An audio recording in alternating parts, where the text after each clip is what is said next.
Returning to the automated warehouse order picking system, we began by listing the activities, the activity descriptions, and the preceding activities. So we were able to create a network diagram and sequence the activities in logical order. We had no durations, so we had no idea of how long the overall project would take. But even if we did, and now we do, for example, you can see the activity time and work days on the far right-hand column. Notice at the bottom of these boxes that represent each activity, the durations are now included. It takes 10 days to define requirements, 5 days to assign the team, 25 days to design the hardware, etc. Still, it's difficult to say exactly how long this project is going to take. And that's because some activities are in parallel, some are in series, and there's multiple paths.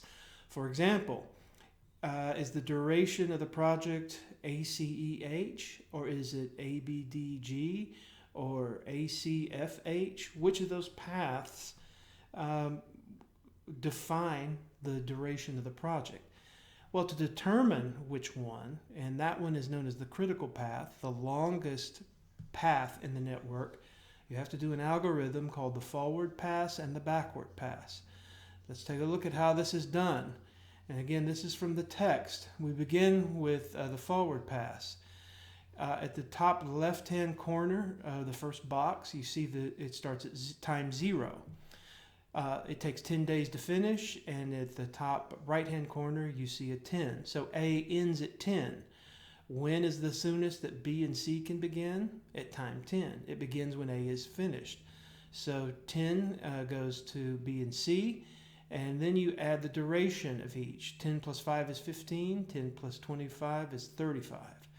When can D begin? After B ends, so D begins at 15, add 20 days to that, that's 35. E begins at 35 because that's when C ends, and again these are in days. And then F begins at 35. So because E and F are in parallel, and they start whenever C ends, both E and F have the same start time. All right.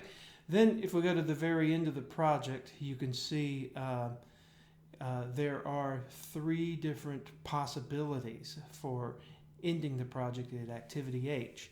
When you're conducting the forward pass, if you have multiple activities ending or terminating in the same node, the one you select for the overall calculation of duration is the longest one. There's a reason for this. You could ask yourself, when can node H begin?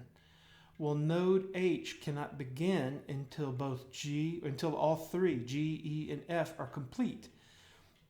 So, at what time are G, E, and F complete? All 3 of them are complete only when the longest of the activities are complete. Which is the longest? Well, you see G ends at 70, E ends at 85, and F ends at 50. So we know that H can only begin at time 85 because it is not allowed to start until G, E, and F starts, because G, E, and F are predecessors for H. So this is part 1, the forward pass. The next step is to do the backward pass, and that final calculation tells us which path is the longest, and once we know that, we will be able to calculate the overall project duration.